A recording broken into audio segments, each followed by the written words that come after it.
What's good, everybody? My name is Modi, and I am an artist, graphic designer, and apparel designer based out of Seattle, Washington. And if you are watching this right now, you are watching my first ever inaugural YouTube video. So thank you so much for being here. I'm very excited to do this for a long time. Got the studio set up to get it going. And today we're going to be working on creating my channel icon. So we're going to be doing a style that I've liked to do recently. It's a one-line drawing that I do on Procreate on my iPad. And so we're going to get it started here, and I'm just going to show you guys the whole process. Let's get into it. So the first thing that we're going to have to do in order to make this into a cool piece is we're going to have to get a really interesting silhouette going with a lot of line work in it. So I'm going to have to put on some extra clothes just to take the photo. I know, sorry for having the fan on in the background and everything. It's like 110 degrees in Seattle today, which is why I'm not excited to be putting on a couple jackets. But you know, you gotta suffer for your art, or whatever they always say, so I'm just gonna have to go for it. And unfortunately, I'm shooting with my iPad right now, so when I take the photo with my iPad, I'm obviously not going to be able to have any video of me doing that. So I'm just gonna have to show you guys getting it set up, and then it'll switch over to footage of me doing the actual drawing itself. So just bear with me for that. This whole setup is new and everything, and so I'm just needing to do what I can and make do with the stuff that I have, and hopefully as the channel grows I'll be able to get some better equipment and figure everything out and just be able to get a better setup so that I can show you guys everything that I do in full process videos. But until then, this is what we got. So let me just throw on a hoodie and a huge jacket real quick, and it's gonna look goofy as hell with my shorts on right now, but this is just what we gotta do. Oh god, I can already tell this is gonna be a terrible idea. I'm gonna need to turn that fan up way more once you guys are not having to listen to it anymore.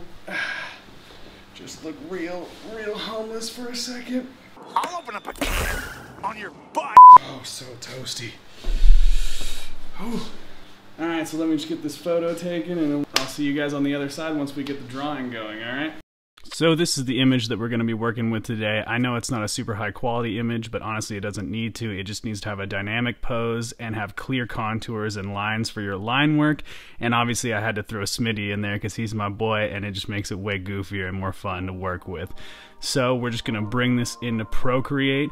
We're going to turn down the opacity a little bit just so we can see our line work on top of it a little bit clearer, and we're going to get to drawing. You'll notice here that you're going to be able to be really loose with your line work. You don't have to be super accurate on top of all of the contours, because honestly the style works a lot better and looks a lot better if you're just kind of loose with it. It's very indicative of the way that the piece will end up looking in the end of it all anyways. And so you're just gonna roughly go over all the edge contours and just all the wrinkles of the clothing, and make sure to highlight, you know, certain specific areas such as the buttons and such as those creases and those hem seams and such that are in the jacket, because those kind of things are what makes these sort of pieces really interesting. That's why I made sure to put on all this extra clothing for the picture, because it just makes it a lot cooler of a final image, especially with this loose style. And it just also makes everything a lot more recognizable, because it can be easy to get everything cluttered in this sort of image, because there's just so much line work crossing over each other.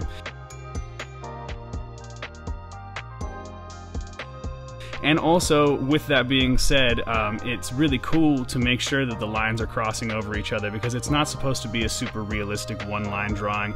And honestly, you can tell already that I'm cheating a little bit. I don't necessarily keep the pen down the entire time. That way, if I make a mistake, I can go back and without erasing the entire piece, since there's going to be so many lines in here. And also, it's not about being an art challenge, it's just an art style. So if you, you know, if you want to make it an art challenge for yourself and go for a complete one-line drawing, be my guest. I'm not trying to do that here. The whole point is that in the way that I draw it, in the way that I'm going over my lines, it could theoretically be done all in one line, but that's not the point of what I'm doing. It's just a style. So don't give me too much shit for that. It's just kind of the way that it looks, and it's just to make sure that, like I said, I'm not trying this a million times just to get it perfect in one line, because it's a really detailed piece, just in terms of how many lines there are. So feel free to have the lines cross over each other and make lines where there aren't, like I just did there in Smitty's eyes, because honestly it adds a lot to the piece. And later on, when we're adding in colors, those kind of cross contours and stuff will be cool areas where we can highlight certain colors and just change the piece up a lot with the background colors. So yeah, you're just gonna go over everything here and just make sure that it looks good, and also, you know, don't be afraid to miss certain areas too. There's a lot to be said in terms of art where if you have implied lines instead of just actually drawing every single line, it can make the piece a lot more interesting. And you know, the brain is very good at filling in these implied lines where it can tell that, oh, that's something that I can recognize, so I'm able to fill in that edge line that I know is there but isn't drawn there, and it can make it an even more interesting piece, and it just makes people look closer into the details, which is really what you want them to do on this sort of a thing anyways. So here we go, we're gonna be going into the background line work here, and this is honestly my favorite part. Anyone who's seen much of my art before, I like to do a lot of kind of what you would call doodle style art, where the backgrounds around different figures and around characters just have these crazy kind of random free flow shapes that sometimes turn into recognizable objects, sometimes are just design kind of shapes and pieces. And I find it really enjoyable because it's a way to just really let your pure imagination go out on the page without having to plan every single little step out.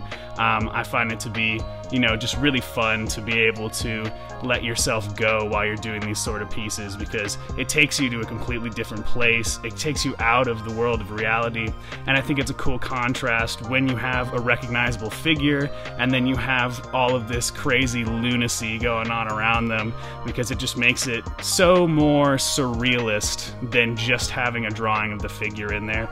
And this kind of surrealist line work on the outside works really well with how these one-line drawing style pieces go, just because the style for the character themselves is already so crazy and out there and already kind of confusing to the eye. So this just kind of adds a whole nother layer to it that just makes it far more interesting, and like I said, makes the viewer really want to look into all the details of the piece, which is really the whole point anyways. So yeah, and then with these outline drawings or these outside little illustrations, you can honestly be even looser than with the drawings on the character, because the character, you want them to be, you know, semi-recognizable. Obviously, like, I'm not a huge figure, so it's not like anyone would be able to look at this and be like, oh, that's Modi.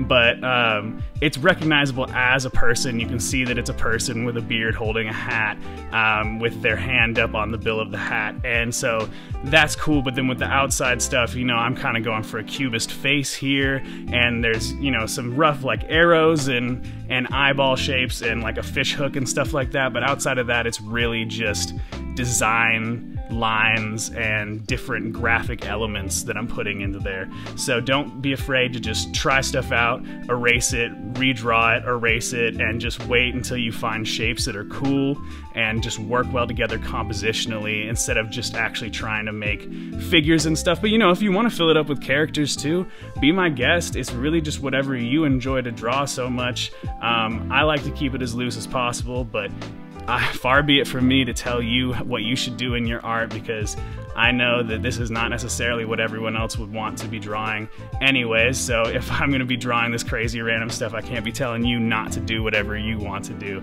So, you know, just have fun with it. Make sure that you're creating a composition that's interesting. That's really all that matters.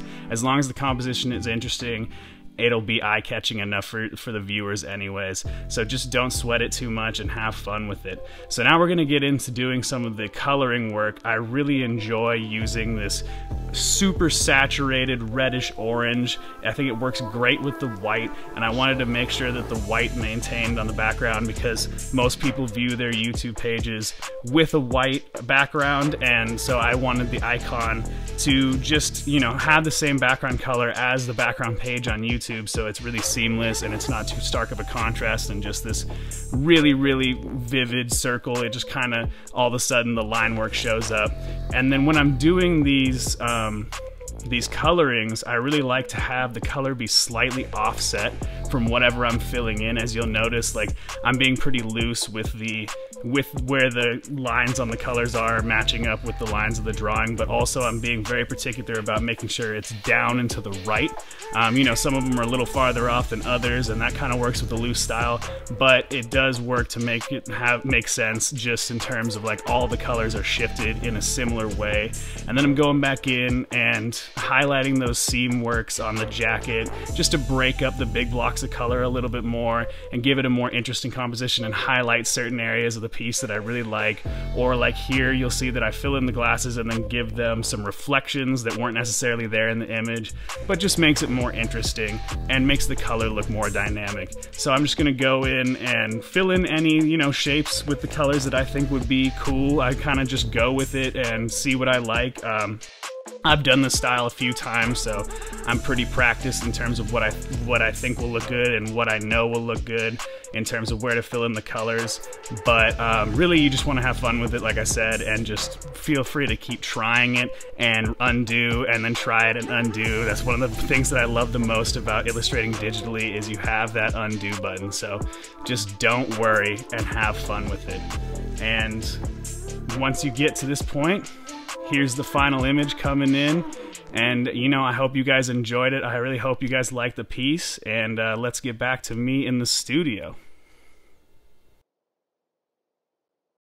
So there you guys go. I hope you guys enjoyed that quick little tutorial on how to do that style. You know, it's a really fun style. I think it's really liberating, and it lets you just kind of free flow work and really let your imagination come out as you're working on the piece instead of doing these kind of like super planned out pieces beforehand. I mean, I like to do those too, but every once in a while, if you're feeling kind of stuck or, you know, you're having trouble coming up with stuff, it's really nice to just let your imagination flow out on the page and just kind of get into sketching and that sort of thing. You know, since you go off an image anyways, you don't have to get super technical with it. You get to be really loose with your line work, and then when you do the outside little illustrations, you really just kind of free flow, do whatever you want. So I really enjoy it personally. I find it very liberating, and if you guys liked it too, if you guys liked the video, that'd be awesome. Let me know. And if you guys like what I do and you want to support me, you know, there's two big things that you can do. The first thing is the obvious. You can like and subscribe. That really helps out. You know, it's a brand new channel, so the more eyes I can get onto it, the better. The more content I'll be able to bring to you guys, because the more time I can spend on just my YouTube videos as the channel grows and as it becomes more of a viable income stream for me. And then the other thing is that I actually have a clothing line that I've been working on for a while. I'm really excited about it because I've always wanted to get into clothing design, and I finally got it set up. So if you are interested in supporting me that way too, you guys can pick up some really nice t-shirts on heartwormclothing.com. You can check them out.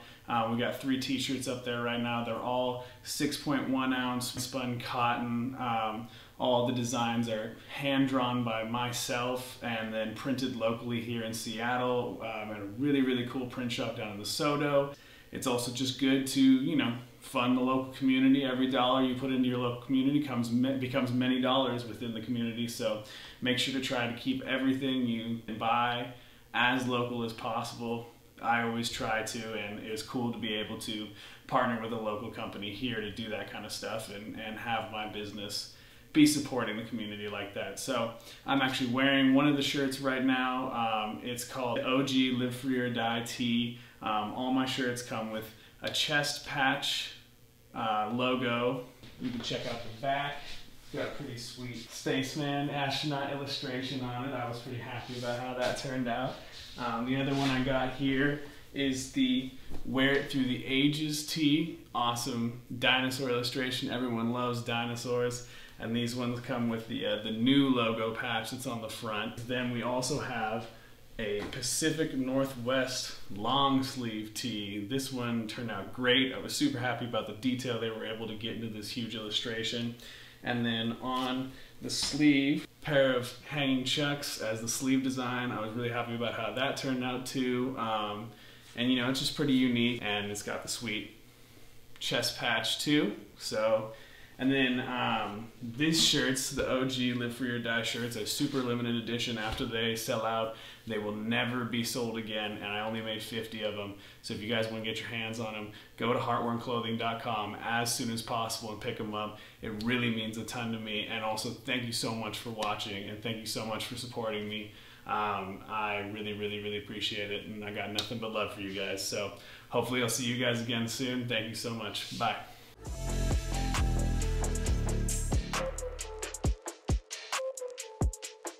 We'll be right back.